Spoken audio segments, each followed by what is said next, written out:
जैसा कि हमने लास्ट एपिसोड में देखा था कि प्रोफेसर एरियल वहां से जाते हुए उसे बोलती है कि इसके बाद तो तुम्हें कोई भी दिक्कत नहीं है, जिसे लियोन बोलता है कि रिकॉर्ड के लिए ऑगर जनरल के अलावा कोई दूसरा वीक मॉन्स्टर नहीं चलेगा। वहीं प्रोफेसर अपने मैजिक का यूज करते हुए एक पेपर और पेन को ले आती है और बोलती है कि इस बेट के बारे में सभी डिटेल्स इस कॉन्ट्रैक्ट पेपर पर लिखी हुई है और अगर तुम इस कॉन्ट्रैक्ट से सहमत हो तो तुम इस पर अपनी सिग्नेचर कर सकते हो। वहीं लियोन उस मैजिक कॉन्ट्रैक्ट पेपर के ऊपर अपना सिग्नेचर कर देता है और बोलता है कि आपको क्या लगता है कि वो स्टूडेंट इसे जीत सकता है। वहीं प्रोफेसर वहां से जाते हुए बोलती है कि इसके बारे में किसे पता, और वो अपनी चेयर पर जाकर बैठ जाती है। वहीं उनके पीछे बैठे काफी सारे प्रोफेसर आपस में बात करते हैं कि प्रोफेसर एरियल क्या सोच रही है, और वो बूढ़ा व्यक्ति इसका बहाना लेकर क्या वो रिटायर लेना चाहता है और हो सकता है कि अब वो अपने प्राइम टाइम से आगे निकल गया है। वहीं ग्रे सोचता है कि ये बेट अब ऑफिशियल हो गई है और मुझे ऐसा लगता है कि उन्होंने इस व्यक्ति को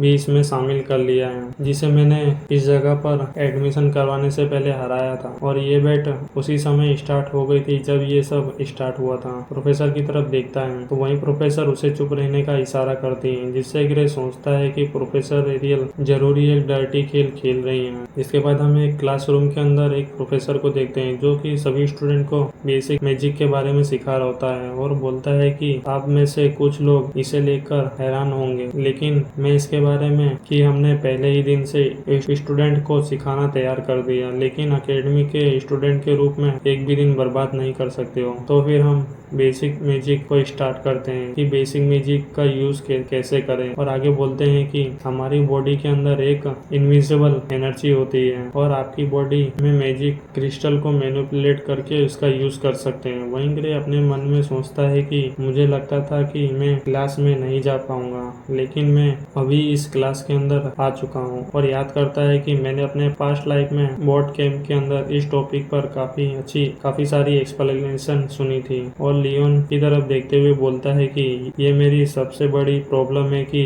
वो भी इस क्लास में, और उसे ये नहीं पता चलना चाहिए कि मैं ही डिवाइन स्पेशल एडमिशन स्टूडेंट हूँ। तभी वो प्रोफेसर ग्रे से बोलते हैं कि तुम काफी देर से वहाँ पर बैठे हुए बोर हो रहे हो और मैं तुम्हें पिछले 5 मिनट से नोटिस कर रहा हूँ, और क्या तुम मुझसे कुछ पूछना चाहते हो। वहीं ग्रे परेशान होते हुए सोचता है कि उन्होंने मुझे एक ही नजर में कैसे नोटिस कर लिया, बल्कि मैं तो सबसे पीछे बैठा हुआ हूँ। वहीं प्रोफेसर उससे बोलते हैं कि अगर तुम इतने ही कॉन्फिडेंस हो तो तुम बेसिक मैजिक का यूज करके क्यों नहीं दिखा सकते, और मैं कंफर्म हूँ कि तुम्हें बेसिक मैजिक आता है। वहीं ग्रे बोलता है कि सर मैं स्वॉर्डमैनशिप कोर्स में हूँ, तो अगर मैं बेसिक मैजिक का यूज नहीं कर सकता तो इसमें कोई भी दिक्कत की बात नहीं है। जिससे प्रोफेसर बोलते हैं कि रियल फाइट में तुम स्वॉर्ड का यूज कर सकते हो, लेकिन बेसिक मैजिक भी आना चाहिए ताकि तुम मैच के साथ सही तरीके से कोऑर्डिनेट कर सको। इसके लिए तुम्हें बेसिक मैजिक सीखना और फील करना दोनों ही जरूरी है। जिससे ग्रे सोचता है कि ऐसी सेम एक्सप्लेनेशन तो मुझे बोर्ड कैंप में दी गई थी, और क्या ये हो सकता है कि हम जो मैजिक सीखने जा रहे हैं वो ईथर बुलेट है।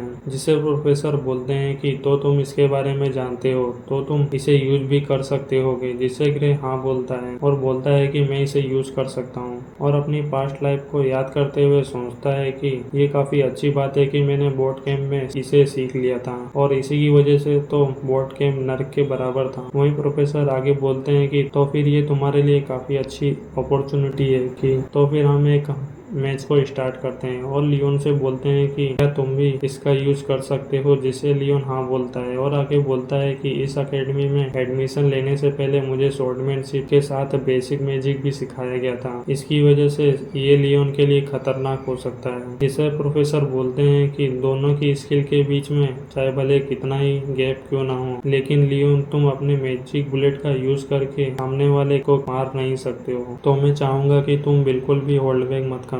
और आगे बोलते हैं कि लेकिन ग्रे इस साल का डिवाइन स्पेशल स्टूडेंट है, जिसकी वजह से लियोन के साथ ही वहाँ पर मौजूद बाकी के सभी स्टूडेंट ग्रे की तरफ काफी हैरानी नजरों से देखने लगते हैं। जिससे देखते हुए ग्रे काफी परेशान होता है और सोचता है कि वो मुझे इस सिचुएशन में जानबूझ के फंसा रहे हैं। वहीं वो प्रोफेसर काफी मुस्कुरा रहे होते हैं और आगे बोलते हैं कि जिसकी वजह से मुझे ग्रे को सब कुछ सही तरीके से सिखाना होगा। वहीं लियोन बोलता है कि मैं ग्रे को दिखा दिखाऊंगा कि इसका यूज कैसे किया जाता है, और ग्रे की तरफ गुस्से से देखने लगता है। वहीं ग्रे उसकी वजह से काफी परेशान होता है, जिसके बाद दोनों एक दूसरे के सामने आ जाते हैं। वहीं प्रोफेसर बोलते हैं कि तुम दोनों को सिर्फ एक ही बार ईथर बुलेट को शूट करना होगा, और वहीं ग्रे सोचता है कि मैंने सिर्फ बूट कैंप में 5 दिनों तक की ट्रेनिंग की है, लेकिन प्रोफेसर ने कहा है कि इसकी वजह से मैं मरूंगा नहीं, लेकिन मैं इससे बच भी नहीं सकता। इसके बाद प्रोफेसर उसे स्टार्ट कर देते हैं। वहीं लियोन अपने दोनों हाथों के बीच में मैजिक को इकट्ठा करते हुए बोलता है कि मैं तुम्हें दिखाता हूँ कि हमारी स्ट्रेंथ के बीच में कितना बड़ा डिफरेंस है। वहीं ग्रे सोचता है कि मेरे पास कोई और रास्ता नहीं है, और वो दोनों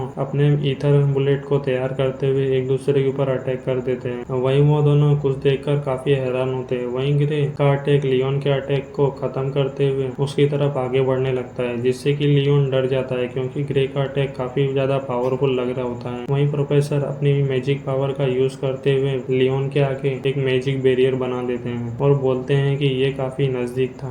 तभी ग्रे का अटैक उनके मैजिक बैरियर को भी तोड़ने लगता है, और तोड़ते हुए जाकर सीधा ग्रे से टकरा जाता है, जिसकी वजह से वहाँ पर काफी सारी पावर रिलीज होने लगती है, जिसकी वजह से वहाँ पर बैठे सभी स्टूडेंट को भी दिक्कत होने लगती है, और उसकी वजह से लियोन भी काफी दूर जाकर गिरता है। वहीं प्रोफेसर लियोन के पास आते हुए बोलते हैं कि क्या तुम ठीक हो? वहीं लियोन खड़ा होते हुए बोलता है कि हाँ मैं ठीक हूँ। जिसके बाद प्रोफेसर परेशान होते हुए ग्रे की तरफ देखते हुए सोचते हैं कि अगर मैं अपने मैजिक बैरियर का यूज नहीं करता तो लियोन मर सकता था। वहीं उस अटैक की वजह से वो पूरी जगह डिस्ट्रॉय हो चुकी होती है, जिससे प्रोफेसर आगे सोचते हैं कि यहाँ तक कि हम सभी प्रोफेसर भी ईथर बुलेट की इतनी स्ट्रॉन्ग तरीके से यूज नहीं कर सकते हैं, और ग्रे से बोलते हैं कि तुमने अभी क्या किया। वहीं इसकी वजह से वो भी काफी परेशान होता है। वहीं ग्रे सोचता है कि ये बेहद कमजोर था, और मैंने जिस स्पेल का यूज किया था वो लियोन के जैसा सेम नहीं था, और क्या मैंने जो सब्जेक्यूशन स्क्वाड में सीखा था क्या वो अकेडमी में काफी अलग सिखाया जाता है। और ग्रे बोलता है कि मैंने शायद गलत स्पेल का यूज किया था। वहीं प्रोफेसर बोलते हैं कि ऐसा नहीं है, तुमने जिस स्पेल का यूज किया था वो ईथर बुलेट का ही था, लेकिन तुम्हारी क्वालिटी अलग थी। तुमने जो यूज किया था वो नॉर्मल ईथर बुलेट नहीं था, वो सुपर कंप्रेस ईथर बुलेट था। वहीं इस बात की वजह से वहाँ पर मौजूद सभी स्टूडेंट काफी हैरान होते हैं और बोलते हैं कि ये क्या होता है, और हमने इसके बारे में पहले कभी भी नहीं सुना है। वहीं प्रोफेसर आगे बोलते हैं कि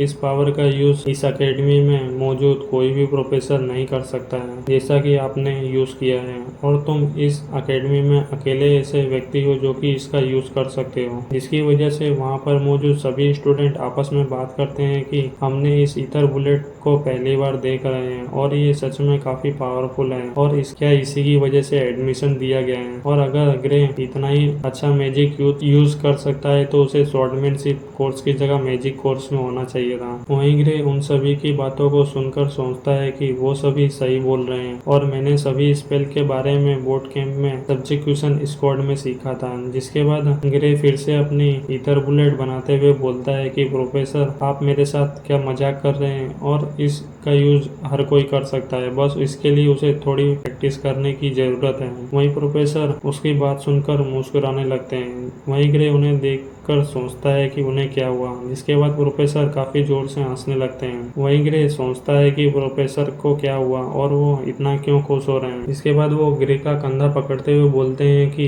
तुम मैजिक कोर्स के बारे में क्या सोचते हो, और तुम्हारी मैजिक पावर तुम्हारे स्वॉर्डमैनशिप स्किल से भी काफी ज्यादा है, और तुम काफी टैलेंटेड भी हो। वहीं ग्रे बोलता है कि क्या मैं पास हो गया, और मुझे बताया गया है कि मैं मैजिक का यूज सही से नहीं कर सकता हूँ। वहीं प्रोफेसर ग्रे से बोलते हैं कि तुम मेरे साथ मजाक कर रहे हो, तुमने अपनी यंग एज में ही कंप्रेशन टेक्निक का यूज करते हुए सुपर कंप्रेस ईथर बुलेट को तैयार कर लिया है, और तुम्हारे अंदर इतनी मैजिक पावर है और टैलेंट है जिसके बारे में अकेडमी सोच भी नहीं सकता है, और मुझे नहीं पता कि तुम्हें ऐसा किसने कहा कि तुम मैजिक का यूज नहीं कर सकते हो, और क्या तुम श्योर हो कि तुम्हें मैजिक कोर्स में ट्रांसफर नहीं चाहिए। वहीं जिसकी वजह से वहाँ पर बैठे सभी स्टूडेंट आपस में बात करते हैं कि जो प्रोफेसर कभी भी खुश नहीं होता, किसी की तारीफ नहीं करता, वो आज इतना खुश है और ग्रे की तारीफ कर रहा है। जिसके बाद प्रोफेसर बोलते हैं कि अगर तुम मैजिक नहीं सीखते हो तो ये वर्ल्ड के लिए काफी बड़ा लॉस होगा, और साथ ही साथ ये मैजिक के साथ अपने आप में ही एक क्राइम होगा।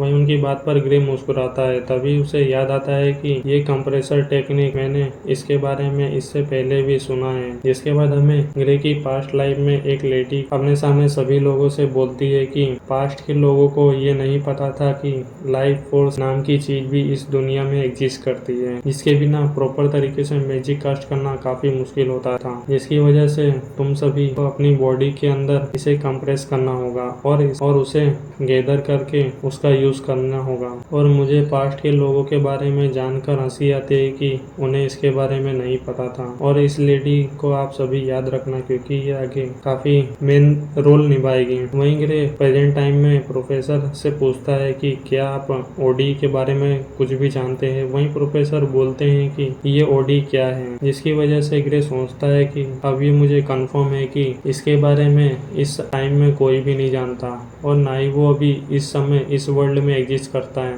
जिसका मतलब है कि जो कुछ भी मैंने अपनी पास्ट लाइफ में सब्जेक्यूशन स्क्वाड में सीखा था वो सभी जानकारी फ्यूचर से है, जिसकी वजह से मुझे काफी केयरफुल रहना होगा कि मैं इस बात के बारे में किसको बता रहा हूँ। वहीं प्रोफेसर बोलते हैं कि तो क्या तुम मैजिक कोर्स में ट्रांसफर लेना चाहते हो। वहीं ग्रे उन्हें काफी रिस्पेक्ट देते हुए बोलता है कि मुझे माफ कीजिए लेकिन मुझे शॉर्ट काफी पसंद है और मैं आपको इस ऑफर के लिए थैंक यू बोलता हूँ और साथ ही मैं आपके इस ऑफर का काफी सम्मान करता हूँ। वहीं इसकी वजह से प्रोफेसर बोलते हैं कि ऐसी बात है तो मैं तुम्हारी कोई भी मदद नहीं कर सकता हूँ, लेकिन जब भी तुम्हारा माइंड चेंज हो जाए तो तुम मेरे पास आ सकते हो किसी भी समय। जिससे ग्रे उन्हें इसके लिए थैंक यू बोलता है। जिसके बाद प्रोफेसर उसे अपनी सीट पर जाकर बैठने का बोलते हैं और आगे बोलते हैं कि अगर तुम यहाँ से चले जाओ तो भी मैं तुम्हें कुछ भी नहीं बोलूंगा क्योंकि तुम यहाँ पर बैठे बोर ही हो रहे हो और ये लेक्चर मैजिक के बेसिक्स के बारे में है। जिसके बाद ग्रे वहाँ से जाने लगता है। वहीं बाकी के सभी स्टूडेंट उसे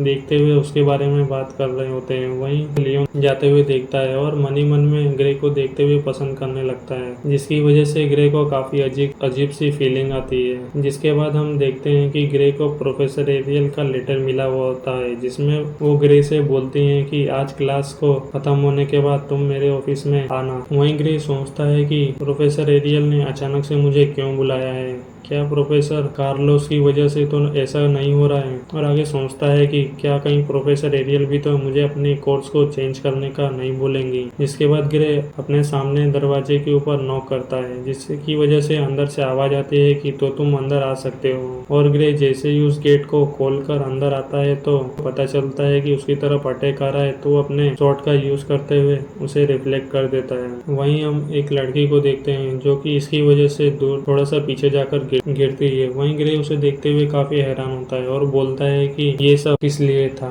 जिसके बाद ग्रे उस लड़की की तरफ देखता है तो वो सोचता है कि मैंने इस लड़की को कहीं पर देखा हुआ है और ये वही लड़की है जो कि ग्रे की पास्ट लाइफ में उसे बोट कैंप के अंदर मैजिक के बारे में सिखा रही थी। साथ ही ये वर्ल्ड की सबसे बेस्ट मैजिक कास्टर है जिसका नाम बेला अल्ब्रेथ है। तभी प्रोफेसर एरियल बोलती है कि ये बेकार नहीं था और मेरी आंखें अभी भी सही है। वही उनके सामने खड़े दो व्यक्ति में से एक व्यक्ति बोलता है कि बेला, क्या तुम्हें प्रोफेसर एरियल ने ऐसा करने को कहा था कि तुम उस पर काफी इजी वे में अटैक करो। जिसके बाद दूसरा प्रोफेसर बोलता है कि तुम्हारी मूवमेंट काफी स्लो थी और आपकी स्वॉर्ड उसने इतनी आसानी से दूर कर दी। वहीं ग्रे सोचता है कि इस लड़की का नाम ही बेला अल्ब्रेथ है जो कि लिक्विडेटर के अगेंस्ट में सबसे स्ट्रॉन्गेस्ट लोगों में से एक थी जो कि सोर्सरर बेला है। वहीं प्रोफेसर एरियल बोलती हैं कि तुम दोनों ये भी सही से नहीं बता सकते हो कि वो उस अटैक को रोक सकती है या नहीं, तो फिर तुम प्रोफेसर की पोस्ट से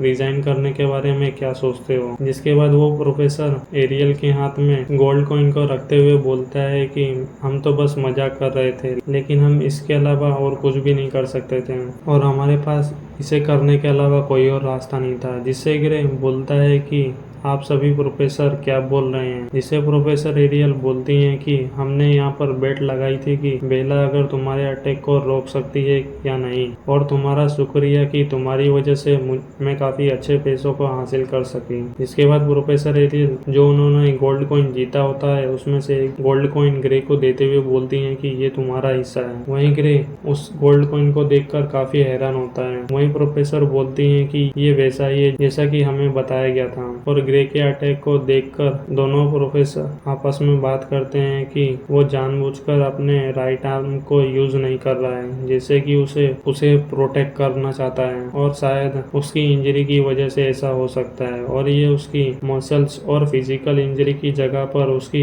इनर चोट हो सकती है। इसके बाद उसके बाजू खड़ा दूसरा प्रोफेसर बोलता है कि हाँ, मैं इस बात से सहमत हूँ कि ये एक सिंपल इंजरी नहीं है। वहीं ग्रे परेशान होते हुए बोलता है कि आप सभी इतना सब कुछ सिर्फ देख करके कैसे बता सकते हैं, जिससे कि वो प्रोफेसर बोलते हैं कि अगर ये हम नहीं कर सकते हैं तो हमें इस एकेडमी का प्रोफेसर होने का लायक नहीं है। जिसके बाद उसके बाजू खड़ा प्रोफेसर बोलता है कि तुम्हारी इस इंजरी को प्रोफेसर एरियल ने एग्जाम के समय ही देख लिया था। वहीं प्रोफेसर एरियल उन सभी को वहां से जाने का बोलती हैं और बोलती हैं कि वो मेरा स्टूडेंट है तो मैं उसे नहीं छोड़ूंगी। जिसके बाद उनमें से एक प्रोफेसर जाते हुए ग्रे से बोलता है कि तुम्हारे अंदर काफी पोटेंशियल है। तो वहीं दूसरा प्रोफेसर बोलता है कि अगर तुम्हारी इंजरी हील नहीं हुई तो तुम एकेडमी की एडमिशन स्टैंडर्ड को फुलफिल नहीं कर पाओगे और ये बस तुम अपने मन में बैठा लो। जिसके बाद वो दोनों वहां से चले जाते हैं। जिसके बाद प्रोफेसर एरियल बोलती हैं कि अब हम अपने बीच में आने वाली प्रॉब्लम से छुटकारा पा लिया है तो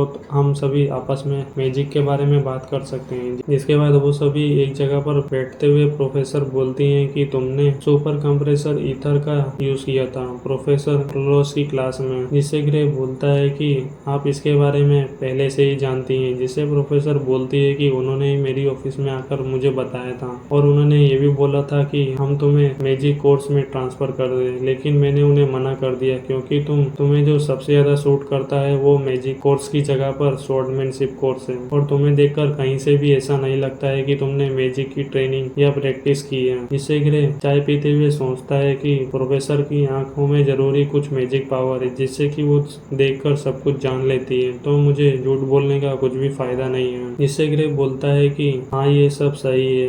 वहीं प्रोफेसर एरियल बोलती हैं कि तो तुम मुझे उस रास्ते के बारे में बता सकते हो और मैं प्रॉमिस करती हूँ कि मैं इसके बारे में किसी को भी नहीं बताऊंगी और मैं इसके बदले में तुम्हें रिवॉर्ड भी दूंगी और मुझे सच में इसकी काफी जरूरत है इस लड़की के लिए। जिससे ग्रे बोलता है कि ये सोचर तभी वो अपनी बात को बदलते हुए बोलता है कि बेला के लिए। वहीं ग्रे अपने मन में सोचता है कि मैं काफी नजदीक था उसे सोचर बोलने के लिए और मैं बच गया। वहीं प्रोफेसर बोलती हैं कि ये मैजिक को समझने में काफी अच्छी है लेकिन मैजिक पावर का यूज नहीं कर पाती है, इसलिए वो कंप्रेसर टेक्निक का यूज नहीं कर सकती है। जिससे ग्रे सोचता है कि इसी कारण की वजह से बेला अल्ब्रिथ को देरी से सीखने वाला मैजिक कास्टर कहा जाता है। वहीं प्रोफेसर एरियल आगे बोलती हैं कि जैसा कि मैंने प्रोफेसर क्रोलोस से सुना है कि जब तुम सुपर कंप्रेसर ईथर का यूज कर रहे थे तो तुम्हें देखकर कहीं से भी ऐसा नहीं लग रहा था कि तुम उसे कंप्रेस कर रहे हो, तो क्या तुम बिना कंप्रेसिंग ईथर के भी सुपर कंप्रेस ईथर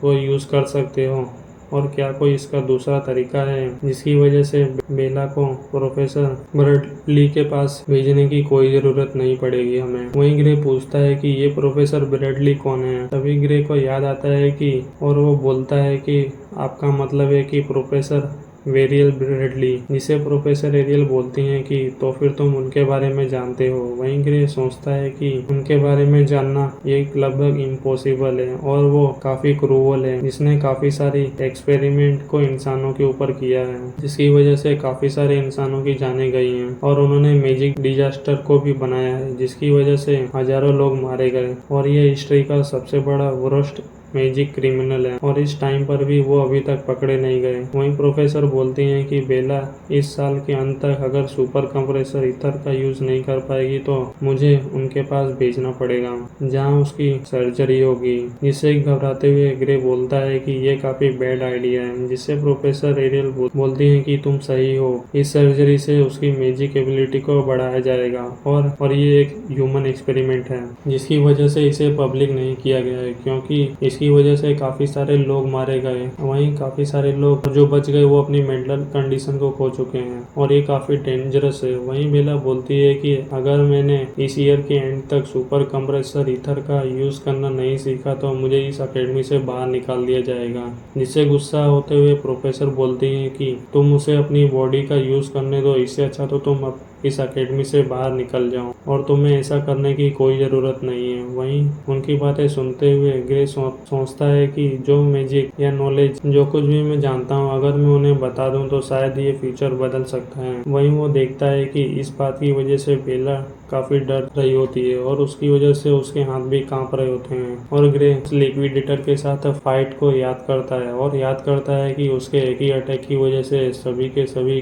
वर्ल्ड के सबसे स्ट्रॉन्गेस्ट लोग भी मारे गए थे। और मुस्कुराते हुए सोचता है कि जो कोई भी लोग फ्यूचर के बारे में बोलते हैं कि उसे बदलने पर वो और भी ज्यादा बेहतर हो जाता है। इसके बाद ग्रे अपनी कप को रखते हुए बोलता है कि मैं तुम्हें सिखाने के लिए तैयार हूँ कि सुपर कंप्रेसर ईथर का यूज कैसे करते हैं। जिसके बाद हम उसी अरीना को देखते हैं जहाँ पर ग्रे ने एक ब्लैक बोर्ड के ऊपर मैजिक के बारे में उसे जो कुछ भी पता होता है वो उसने लिख दिया होता है। और वो बोलता है कि मैं मैजिक के बारे में बस इतना ही जानता हूँ और अपने जैसा वादा किया था आप इसके बारे में किसी को भी नहीं बताएंगी। जिससे प्रोफेसर बोलती हैं कि हमने मैजिक कॉन्ट्रैक्ट के ऊपर सिग्नेचर किया है तो हम किसी को भी नहीं बता सकते हैं। वहीं बेला बोलती है कि मैं अपने मरते दम तक किसी को भी नहीं बताऊंगी। जिसे ग्रे बोलता है कि तो मैंने तुम्हें जो बताया है तुम उसका बारे में क्या सोचते हो। जिससे प्रोफेसर बोलते हैं कि तुमने जो ओडी के बारे में बताया है उसकी वजह से ही मेरे सर में काफी दर्द हो रहा है और बाकी के अलावा जो भी तुमने बताया है वो हमारी समझ के बाहर है। वहीं बेला बोलती है कि मुझे ऐसा लग रहा है कि मैं प्रेजेंट टाइम से 100 साल फ्यूचर में आगे की क्लास ले रही हूँ, जिसकी वजह से प्रेजेंट टाइम की मैजिक को 100 साल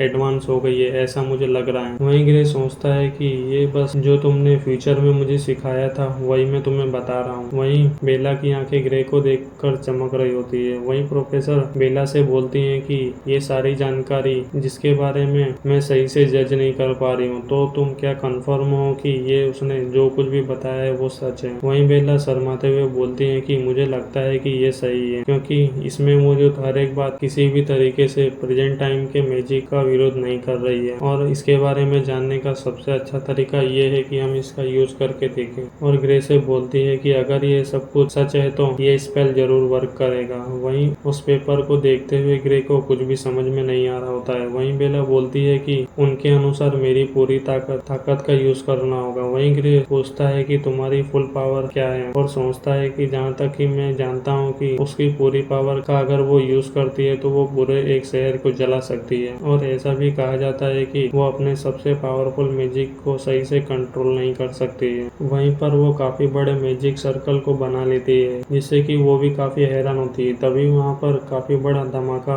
होता है। वहीं पर उस धमाके के अंदर ग्रे भी आ जाता है और वो रुकने का बोलता है। जिसके बाद में हमें उस एरिना को काफी ऊंचाई से आसमान से दिखाया जाता है जिससे कि उस एरिना के अंदर से लाइट निकलते हुए आसमान की तरफ चली जाती है।